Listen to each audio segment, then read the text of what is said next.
समस्त प्रभु प्रेमी भक्तों को जय सिया राम। भगवान श्री सीताराम जी की अहेतु की करुणा कृपा हम आप सब के लिए, प्राणी मात्र के लिए, जीव मात्र के लिए, पूरी समष्टि के लिए, सबके लिए मंगल करें, कल्याण करें। इन्हीं मंगल कामनाओं के साथ मांगलिक चर्चा में प्रवेश करते हैं। गोस्वामी श्री तुलसीदास जी महाराज से किसी ने पूछा कि स्वामी जी, भगवत प्राप्ति का सहज मार्ग क्या है? भगवत प्राप्ति कैसे होगी? क्योंकि संसार में रहते हुए, सांसारिक कार्य करते हुए जो जिम्मेदारी मिली है, उन सारी जिम्मेदारियों का निर्वाह श्रद्धा विश्वास से युक्त होकर पूर्ण निष्ठा से करते हुए फिर भगवत प्राप्ति का कोई सरल उपाय, सहज मार्ग बताएं, जिससे कि संसार में रहते हुए हम लोग भी भगवान की उपासना, भगवत प्राप्ति, भगवत प्रेम की प्राप्ति, भक्ति की प्राप्ति कर सके। गोस्वामी जी ने कहा कि भगवान की प्राप्ति सबसे अधिक सुलभ है और कार्यों में पुरुषार्थ चाहिए, परिश्रम चाहिए, कठिन से कठिन मेहनत चाहिए, अहरनिशी मेहनत चाहिए। लेकिन परमात्मा को शरीर से कोई मतलब नहीं है।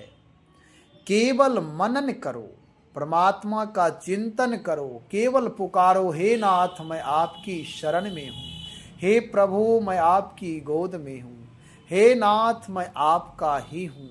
केवल इतना कहते रहें, एक भाव परमात्मा से जुड़ा रहे। यही भाव भक्ति में रूपांतरित हो करके फिर भगवान की प्राप्ति, भगवत प्राप्ति, भगवत प्रेम की प्राप्ति, भगवत निष्ठा की प्राप्ति, सारी चीजें करा देंगे। केवल एक पुकार, एक आह्लाद, एक आनंद से, प्रेम से चाह, ललक हमारी होनी चाहिए। यदि हमारी चाह ना रहेगी तो चाह तो अवश्य प्राप्त होगा। गोस्वामी जी महाराज दोहावली रामायण में दोहा के माध्यम से कहते हैं कि जो परम पिता परमात्मा वेद के लिए भी दुर्लभ हैं, सबके लिए दुर्लभ हैं। जो परमात्मा को कोई भी चाहे कि मैं अपने कर्तव्य अधिकार से प्राप्त कर लें तो यह बिल्कुल असंभव है। वहाँ तो बालक वत बनना होगा। प्रेम चाहिए केवल। गोस्वामी जी कहते हैं कि भगवत प्राप्ति का मैं सुगम उपाय बता रहा हूँ। निगम अगम साहिब सुगम, राम सांचिली चाह, अम्बु असन अवलोकियत, सुलभ सबे जग माह।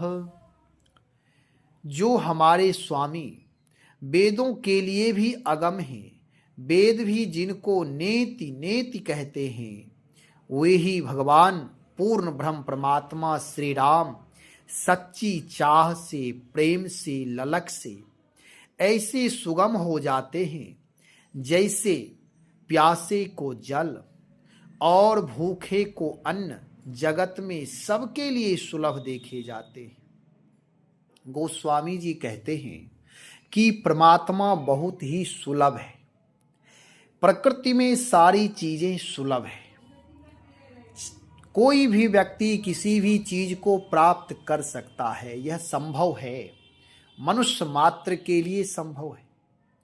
केवल हमारी चाहना, हमारी ललक होनी चाहिए। जिस प्रकार से कहा जाता है निष्केवल प्रेम, अब हम आप इसका विस्तार से सुने, दृष्टांत पूर्वक सुने, एक कथा के माध्यम से सुनेंगे, पूरा सुनिएगा।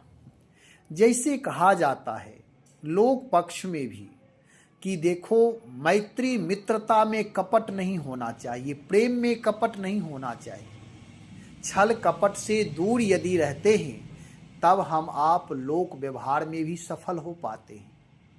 एक दूसरे से प्रेम रहता है, रिश्ते में, संबंध में किसी प्रकार कपट छल की रूपी खटाई ना पड़े, तभी प्रेम, रिश्ते, संबंध बने रहते हैं, उत्तम बना रहता है। और यदि व्यवहारिक पक्ष में भी स्वार्थ, छल, कपट रूपी खटाई पड़ जाता है तो फिर संभव नहीं है कि प्रेम रूपी अमृत रह जाएंगे सुरक्षित। प्रेम नहीं रहता। यदि केवल ऊपर ऊपर दिखावा भी करेंगे तो थोड़े दिन तक चलेगा। ऐसे ही अध्यात्म मार्ग में, भगवत प्राप्ति में बहुत ही सहज रहना पड़ता है। कठोरता तो बिल्कुल होनी ही नहीं चाहिए। यहाँ किसी भी चीज को प्राप्त करने के लिए भक्ति मार्ग में तप नहीं है, कठिनाई नहीं है, कठोरता नहीं है, यहाँ हठ नहीं है, केवल सहजता, प्रेम, निर्मलता, बालकवत स्वभाव हो जाए, निर्मल स्वभाव हो जाए। गोस्वामी जी कहते हैं कि सुगम राम साचिलो चाह। हमारे साहब जो, हमारे परमात्मा जो हैं वह सहज हैं, सुगम हैं, केवल चाहना होनी चाहिए। संसार के जो साहब हैं, संसार के जो स्वामी हैं, ये साचिलो स्नेह चाह वाले नहीं होते।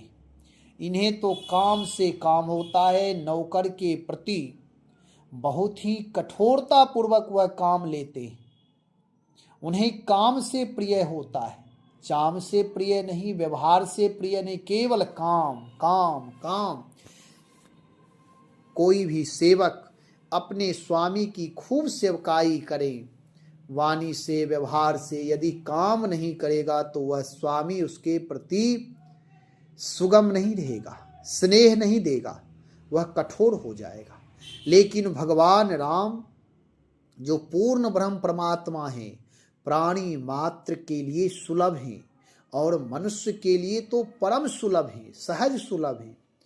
कहते हैं कि वेदों के द्वारा, शास्त्रों के द्वारा, पुराणों के द्वारा या कोई जप तप अनुष्ठान के द्वारा, गोस्वामी जी कहते हैं भैया वेद शास्त्र उपनिषद के द्वारा आज तक कोई भी परमात्मा को प्राप्त नहीं किया है और कभी नहीं कर सकता। यह तो लोक पक्ष में रहने के लिए संवैधानिक मर्यादाएं हैं, संवैधानिक नीति हैं।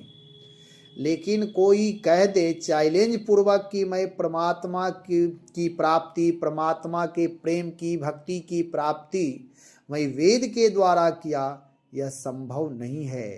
वेद शास्त्र उपनिषद केवल गाथा गाते हैं, प्रभु के लिए मार्ग बताते हैं कि भाई देखो फलाने महात्मा, फलाने साधक इस प्रकार से साधना किया, सहज भाव से साधना किया तो भगवत प्राप्ति हो गई। लेकिन कोई चाहे कि मंत्र के बल से मैं परमपिता परमात्मा को प्रकट कर लूं, यह संभव नहीं है। हाँ, अन्य देवताओं के मंत्राधीनम हैं, मंत्राधीनम तो देवता, मंत्र के अधीन देवता होते हैं, परमात्मा मंत्र के अधीन नहीं होते। परमात्मा जो सबसे श्रेष्ठ, सबसे बड़े, परम उदार हैं, उन्हें तो केवल केवल राम ही केवल प्रेम प्यारा। परमात्मा को प्रेम चाह ललक होनी चाहिए। वो स्वामी जी कहते सांचिले चाह, कह देते कि केवल चाह ना करो, कहते नहीं नहीं, चाहना भी कई प्रकार की है। एक तो होता है चलो सब काम कर रहे हैं, थोड़ा भगवान के लिए भी समय निकाल ले, पहले सब काम तब थोड़ा समय भगवान के लिए। एक भक्त होता है जो कहता नहीं, सब काम तो होगा ही, पहले भगवान, प्रातः जागरण के बाद पहले प्रभु स्मरण, प्रभु चिंतन, प्रभु मनन, उसके बाद और सब काम। एक होते हैं जो सब काम किए, आज करते करते करते करते लेट हुआ, चलो थोड़ी देर भगवान का नाम ले ले, आज नहीं कुछ कर पाए, तो इस प्रकार के होते। गोस्वामी जी कहते इससे काम चलने वाला नहीं है। सांचिलो चाह होनी चाहिए, हर क्षण हर पल प्रभु की शरणागति स्वीकार करके, मनोभाव को परमात्मा से जोड़ करके, राम काज समझ करके जो भी क्रिया करेंगे, हे प्रभु यह आपकी सेवा है, हे नाथ ये आपका दिया हुआ पद है, हे नाथ यह आपका दिया हुआ घर है, हे नाथ यह आपका सर्वस्व, आपका प्रभु के ऊपर न्यौछावर, सब कुछ परमात्मा का ही। ऐसी चाहना होगी तो गोस्वामी जी कहते भगवान बहुत सुलभ हैं। कैसे सुलभ हैं? कहते हैं जैसे प्यासे को पानी मिल जाता, भूखे को अन्न मिल जाता, हर जगह उपलब्ध हो जाता है। पशु पक्षी को भी ये सारी चीज़ें उपलब्ध हो जाते हैं। पक्षी को प्यास लगी, कहीं उतर करके पानी पी ली। नदियां हैं, कहीं प्यास भूख लगी तो कहीं फल खा लिए, अनाज मिल गया, कहीं वह पेट भर लेते। ऐसे ही भक्त यदि भगवान की केवल एक प्रकाष्ठा चरम सीमा कर दे चाहना की, तो भगवान सहज में ही प्राप्त हो जाएंगे, कहीं कोई परेशानी नहीं है। भगवान के लिए पहले भक्त बनना पड़ेगा। भक्त बनने के लिए हृदय में परमात्मा के प्रति चाहना प्रकट करनी होगी। हे प्रभु, मैं आपको चाहता हूं। जैसे लोक पक्ष में यदि हमारी आपकी किसी प्रकार कोई चाहना होती है, किसी प्रकार कोई कामना होती है, तो उसके पीछे समय देना होता है। ऐसे ही प्रकृति का नियम है कि जो भी चाहिए उसके पीछे समय दे, अपने आप को उसके पीछे समर्पित करे। और एक बोलचाल की भाषा भी है, जहाँ चाह वहाँ राह, यानी परमात्मा की चाहना करेंगे तो परमात्मा की प्राप्ति अवश्य ही होगी, इसमें कहीं कोई संदेह नहीं होनी चाहिए। दिक्कत यह है कि हम आप सब भगवान की भक्ति तो करते हैं, सब लोग भक्त हैं, भगवान की उपासना भक्ति करते हैं, लेकिन भगवान पर पूर्ण श्रद्धा विश्वास नहीं है। परमात्मा अविनाशी तत्व हैं, परमात्मा हर जगह व्याप्त हैं, परमात्मा की ही यह अनंत सृष्टि है। प्रभु जब विद्यमान हैं तो प्रभु अवश्य ही हमारे दृष्टिगोचर होंगे। ऐसी दृढ़ विश्वास, निष्ठा, श्रद्धा हमारी होनी चाहिए। लेकिन भगवान की भक्ति भी करते हैं, भगवान हमारे हर जगह हैं, फिर भी कोई बात आती है तो कहते ऊपर वाला देख रहा है। हमारा भगवान ऊपर नीचे अगल बगल नहीं, हमारे भगवान हर जगह उपस्थित, हर समय में उपस्थित हैं। वे तो मूलों का भगवान आकाश में रहता है, बहरा है, कान में उंगली डाल करके उसे चिल्लाता है, सुनाता है। और हमारे प्रभु हरि व्यापक सर्वत्र समाना, प्रेम ते प्रगट हो ही मैं जाना, कहूँ कहाँ जहाँ प्रभु नाही, कहो प्रभु कहाँ नहीं। केवल चाहना होनी चाहिए, प्रेम होना, चाहना कहें, प्रेम कहें, ललक कहें, लय कहें, सब लगभग पर्यायवाची ही हैं, थोड़ा बहुत अंतर है। प्रभु के प्रति पूर्ण समर्पण हो, चाह हो, हे प्रभु बस मैं आपका हूं। हमेशा प्रभु का चिंतन होता यह है कि जब संसार से थक जाते तब प्रभु को स्मरण करते। नियम ही है, सबके साथ होता है। पहले अपने पुरुषार्थ का पूरा प्रयास करते हैं, भगवान टकटकी लगाकर देखते हैं। द्रौपदी के ऊपर भी जब विपत्ति आई तो पहले अपना पौरुष शक्ति का पूरा प्रयोग किया, और उसके बाद जब हर तरह से थक गया तब प्रभु को, जबकि परमात्मा पहले से प्रतीक्षारत थे कि स्मरण करें, मैं पहुंचूं। परमात्मा चाहते हैं कि स्मरण करें। जैसे लोक पक्ष में भी बिना बुलाए यदि कहीं जाते हैं तो वह व्यक्ति उसका मूल्य नहीं देता। यदि कोई कहीं बिना बुलाए जाता है तो उसका उतना मूल्य नहीं रहता। बिना पूछे यदि कोई किसी को ज्ञान देने लगता है तो उस ज्ञान का मूल्य नहीं रहता। यदि कोई बिना कहे सुने जजमेंट देने लगता है तो उस जजमेंट का मूल्य नहीं रहता है। ऐसे ही भगवान भी रक्षा की अपेक्षा करते, रक्षा अपेक्षाम अपेक्षते। परमात्मा रक्षा की अपेक्षा करते कि कोई मुझसे रक्षा की मांग तो करे, कोई मेरी चाहना तो करे। प्रभु प्रकट होने के लिए तत्पर रहते हैं, भक्तों के हृदय में सूचित करते रहते हैं, लेकिन वह भी प्रतीक्षा चाहते हैं कि प्रभु यदि प्रकट हो तो उनकी सारी उत्तम व्यवस्था हो, जगह उत्तम हो, तब तो प्रकट होंगे। जहाँ भक्त कामना करता है प्रभु की कामना, क्योंकि भगवान कहते भक्तों के लिए जो इच्छा करी है मन माही, राम प्रसाद कछु दुर्लभ नाही। संसारिक भौतिक संसाधन हो, आध्यात्मिक संसाधन, भक्त जो भी इच्छा करता है भगवान उसे पूर्ण करते हैं। यदि हमारी इच्छा प्रभु प्राप्ति की हो जाएगी तो प्रभु अवश्य ही पूर्ण करेंगे, इसमें कहीं कोई संदेह नहीं होना चाहिए। लेकिन हम सब लोगों की यही स्थिति है। एक आध कोई विरले भक्त हैं जो भगवान पर पूरा भरोसा रखते, नहीं नहीं प्रभु का मैं हूँ, प्रभु मेरे साथ रहते हैं, प्रभु मेरे समर्थक हैं, नहीं तो भरोसा नहीं हो पाता है। इस पर एक दृष्टांत के माध्यम से थोड़ा सुने। एक बार दो साधक भजन कर रहे थे। दोनों भक्त भक्ति में तल्लीन रहते थे। उनके मन में यह लगता था कि इतने वर्षों वर्ष से भजन कर रहा हूं, प्रभु का दर्शन नहीं हो रहा है, झलक नहीं मिल रही है, कब परमात्मा दर्शन देंगे। मनोवृत्ति एक ऐसी बनी हुई थी। एक दिन संयोगवश संतों का दर्शन हुआ, श्री नारद जी महाराज का दर्शन हुआ। भगवान की कृपा ही हुई कि देवर्षि नारद का दर्शन हुआ। बिनु हरि कृपा मिले नहीं संता। उनके मन में यह भावना होनी चाहिए कि नारद जी का दर्शन, जब भक्त का दर्शन हो गया तो भगवान का भी दर्शन अवश्य ही होगा, ऐसी भावना होनी चाहिए। फिर भी साधक थे, तपस्वी थे, भजन कर रहे थे। उन्हें लगा कि नारद जी से प्रार्थना करें। नारद जी से प्रार्थना दोनों साधक किए कि सरकार आप मेरी एक गुजारिश अथवा एक मेरी व्यथा सुन लें। नारद जी ने कहा क्या है बताओ।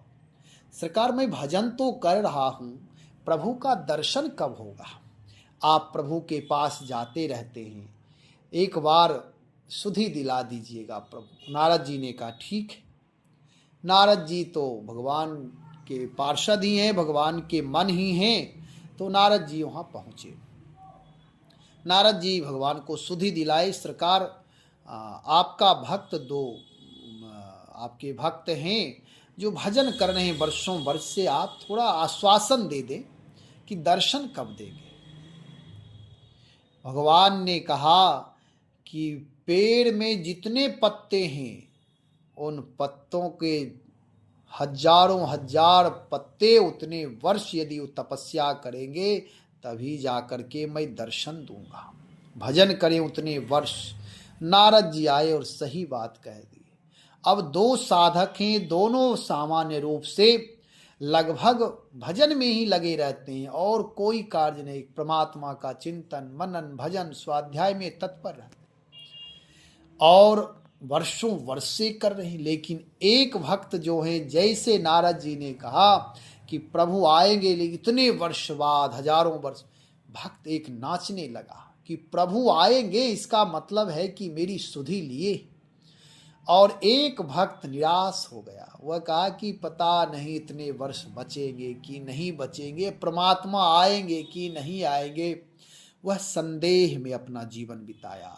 इसलिए जब वही परमात्मा, दोनों एक जगह भक्त हैं और प्रभु आकर के एक भक्त जब नाचने लगा, भाव विभोर होकर के आह्लाद से आनंद से, परमात्मा तत्क्षण प्रकट हो गए।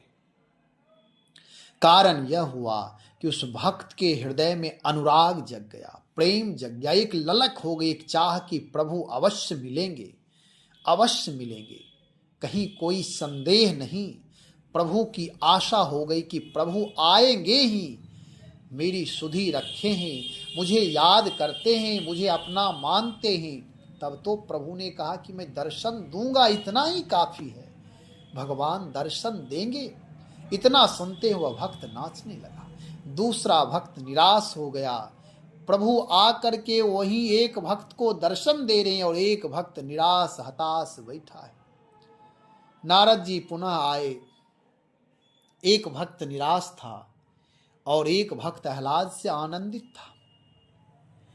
नारद जी से एक भक्त कहा कि प्रभु आपने कहा कि इतने वर्ष बाद प्रभु आएंगे, हजारों हजार वर्ष बाद।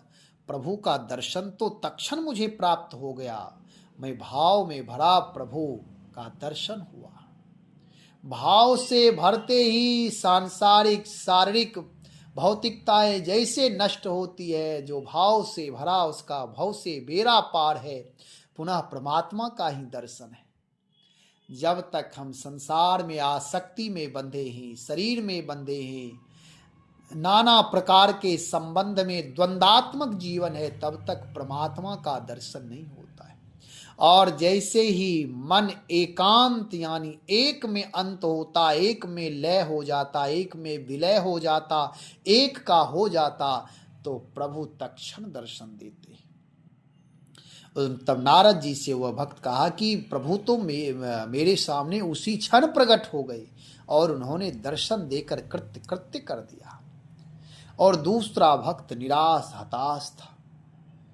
नारद जी पुनः जाते हैं भगवान के पास और भगवान से कहते हैं कि प्रभु आपने कहा इतने वर्षों बाद दर्शन देंगे और आप तुरंत पहुंच गए।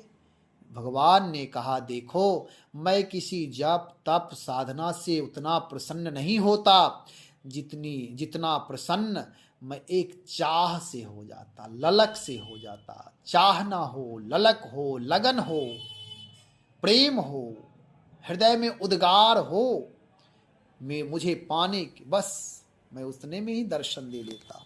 और दर्शन हो गया।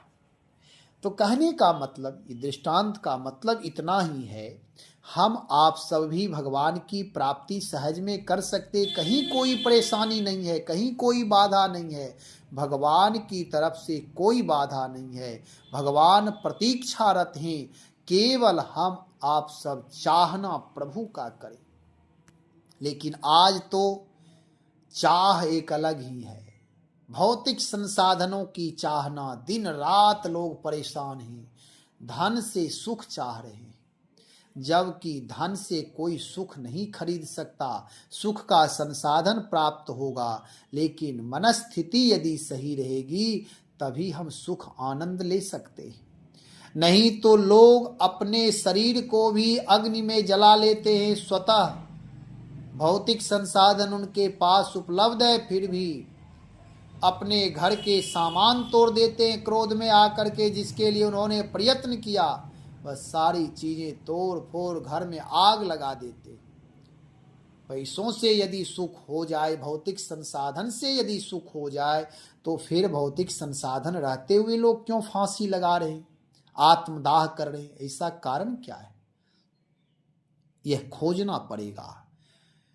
चाह ऐसी नहीं होनी चाहिए जो भौतिक संसाधन आदि में अपना जीवन बिता दें, पुनः पछतावा ही हाथ लगे। नहीं, भगवान की चाह, सारे कार्य करें, जिम्मेदारियों का निर्वाह करते रहें, लेकिन प्रभु की चाह न बन। चाह गई, चिंता मिटी, मनवा वे परवाह, जिसे कछु न चाहिए वो जग साहनशाह।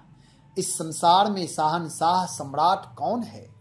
जिसे किसी प्रकार कोई आकांक्षा नहीं है, भौतिक संसाधनों की अपेक्षा नहीं है, केवल संसारिक चाहना समाप्त करके केवल एक प्रभु की चाहना है। हे नाथ, मैं आपकी शरण में आपका ही हूँ। बस प्रभु का एक बार हो जाना ही सच्ची चाहना है, सच्ची लगन है। और चिंता मिटी, प्रभु के होते ही सारी चिंताएं मिट जाती है, किसी प्रकार कोई द्वंद्व नहीं रह जाता। मनवा वे परवाह, मन द्वंद्व से रहित हो जाता, वे प्रवाह निश्चिंत हो जाता कि मैं प्रभु, जिस तरह से एक बालक, एक बच्चा, एक शिशु अपने माँ के गोद में आंख बंद किए हुए पड़ा रहता है, निश्चिंत है। माँ ही लालन पालन करती, दूध पिलाती, तेल लगाती, कपड़े बदलती, सारी चीजें वही करती, कोई उसे किसी प्रकार चिंता नहीं है। और यह स्थिति यदि हम आप भी भक्ति मार्ग में प्राप्त कर लें तो प्रभु प्राप्त हो जाएंगे। प्रभु हमारी आपकी चाहना की स्वीकृति पूर्ण कर देंगे, मेरी मनोकामना पूर्ण करेंगे, जिसे कछु न चाहिए। जब तक संसार की चाहना है तब तक सांसारिक पदार्थ मिलेंगे, धन पद प्रतिष्ठा विद्या, जो भी आप चाहना करेंगे तो चाहना के अनुसार, शुभ संकल्प के अनुसार वह भौतिक चीजें भी प्राप्त हो जाएंगे। लेकिन जब प्रभु की चाह, जब प्रभु की लगन लग जाएगी तो प्रभु प्राप्त हो जाएंगे। इसलिए गोस्वामी जी कहते हैं कि देखो, जैसे प्यासे को जल सुलभ हो जाते, भूखे को अन्न सुलभ हो जाते, ऐसे ही परमात्मा भी बहुत ही जल और अन्न के तरह सुलभ हैं, सहज हैं भक्तों के लिए। नहीं तो भगवान तो हर जगह है लेकिन दर्शन नहीं दे सकते। लेकिन जिसके पास भक्ति है, भक्ति रूपी यंत्र से भगवान को देखा जा सकता है, भगवान की प्राप्ति की जा सकती है। उसके लिए प्रेम ही यंत्र है, चाहना ही यंत्र मानो है कि भगवान को हम देख सकते उस यंत्र से। जैसे हवा हर जगह व्याप्त है, लेकिन जिसके पास यंत्र है वह यंत्र के माध्यम से हवा को बंद कर लेता है, फिर उसका सदुपयोग करता है। ऐसे ही भगवान जिसके हृदय में, श्री हनुमान जी महाराज के हृदय में भगवान की भक्ति है, तो भगवान उनके हृदय में रहते हैं, उनकी दृष्टि में रहते हैं, उनके व्यवहार में रहते हैं। बहुत सारे कलयुग में भी भक्त हुए हैं जो भगवान की चाहना की और प्रभु का दर्शन, प्रभु की कृपा, प्रभु से मित्रता करके उन्होंने जीवन का निर्वाह किया है। ऐसे प्रभु के भक्त हैं। तो गोस्वामी जी कहते हैं आप जो भी कर रहे हैं करिए, संसार में रहते हुए सारी क्रियाएं करें, लेकिन एक बात मेरी मान लें कि जितनी सांसारिक पदार्थों की चाह है, जब इस चाहना का परित्याग करेंगे, धीरे धीरे प्रकृतिस्थ हो जाइए, नैसर्गिक बनिए, और जब जीवन प्राकृतिक हो जाएगा फिर परमात्मा की प्राप्ति सहज हो जाएगा। अपनी ऊर्जा को केंद्रित करके परमात्मा की चाहना में लगा दीजिए। लेकिन आजकल एक चाह है जिसे आप चाय कहते हैं, उठते ही चाय चाहिए, चाह गई, चाह भी बोलते हैं ना लोग, चाय को बहुत लोग चाह बोलते हैं। चाह अंदर गई, चिंता मिटी। अब उनकी आलस प्रमाद उनके समाप्त होंगे। बिछावन पर ही चाहिए, बेड टी, बिछावन पर ही उठते ही चाय चाहिए, तब उनकी चिंता मिटती है। लेकिन फिर बाद में चिंता बढ़ती है, नाना प्रकार की व्याधियां, रोग हो जाते हैं चाय पीने से, फिर भी आदत नहीं छूटती है। कहने का मतलब यह है कि भगवान की चाहना करें। यदि कोई चाहे कि मैं परमात्मा को अपने तप जप आदि से प्रसन्न कर लेंगे, यह संभव नहीं है। संभव तभी है सारी चीजें करते हुए प्रभु के चरणों में केवल समर्पण कर दे, हे नाथ मैं आपको भूलूं नहीं, मैं जो भी कर रहा हूं आपकी प्रेरणा से ही उत्तम कार्य कर रहा हूं। मेरे जीवन को आप निर्मल पवित्र बना दे, विशुद्ध बना दे, दोष रहित बना दे। इस प्रकार जब उदात्त भावना करेंगे, गोस्वामी जी कहते साचिलो चाह होना चाहिए, सच्ची लगन हो। मंदिर जाते हैं, दर्शन करते, परिक्रमा करते, सब चीज ठीक है, करना चाहिए, लेकिन सच्ची लगन नहीं होती है। भगवान के प्रति ललक विरह नहीं है। जब विरह हो जाएगा, विरह में छटपटाता है व्यक्ति, किसी चीज के बिना विरह में रहा नहीं जाता है। ऐसे ही परमात्मा के लिए विरह होना चाहिए। यह सूरमा का मार्ग है। कोई सूरमा, विरले लोग ही इस मार्ग में समर्पित होकर के स्वीकार, अपना पूर्ण समर्पण करके प्रभु प्राप्ति की स्वीकृति देते, शुभ संकल्प करते हैं और भगवत प्राप्ति कर पाते हैं। बहुत सारे लोग इस मार्ग में भी आते हैं, पुनः जो छोड़कर आते हैं उसी चीज को प्रयत्न करके संग्रह करने में लग जाते हैं। सारा जीवन उसी में व्यर्थ हो जाता। आए थे हरि भजन को, ओटन लगे कपास, भोजन वस्त्र आवास तक ही जीवन व्यर्थ निकल जाता है। अकूत संपत्तियां आवश्यकता से अधिक संग्रह करने में लग जाते हैं और उनको लगता है कि मैं यही भगवत भक्ति कर रहा हूं। आज यही हो रहा है।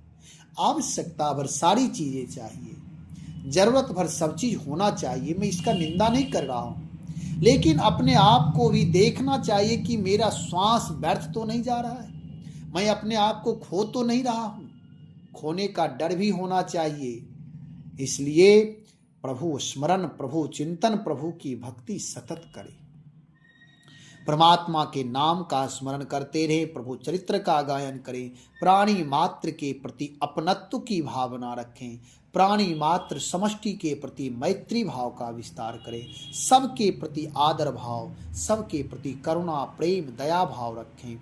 दुनिया चाहे जो भी जैसा है अपने अपने संस्कार के अनुसार व्यवहार करता है, परंतु हमारा आपका परम कर्तव्य है, जो भगवान की भक्ति करते, जो भगवान का होना चाहते, जो प्रभु प्रेम चाहते हैं, जो उपासक बनना चाहते हैं, वे तो अपने आप से हमेशा एक ही बात रखे, हे प्रभु तन मन वचन से मैं किसी को कष्ट ना दूं, नेत्रों से मैं किसी में दोष ना देखूं।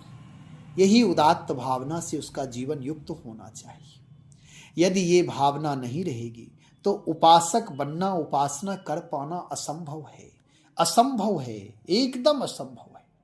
इसलिए प्रभु का होकर प्रभु के नाम की उपासना करें, नाम जप करें। प्रभु की कृपा तो सब पर है, हम आप भी प्रभु की कृपा पात्र, उनकी कृपा बरस रही है, केवल अपने आप को सत्पात्र बना लें। प्रभु की कृपा रूपी अमृत हम आप अपने सत्पात्र में भर सकते हैं। प्रभु नाम का सतत स्मरण करें, प्राणी मात्र के प्रति दया भाव, करुणा भाव, आदर भाव, सम्मान भाव रखें, अहंकार का समन कर दें, भगवान नाम का सतत जप करें। श्री राम जय राम, जय जय राम, श्री राम जय राम, जय जय राम।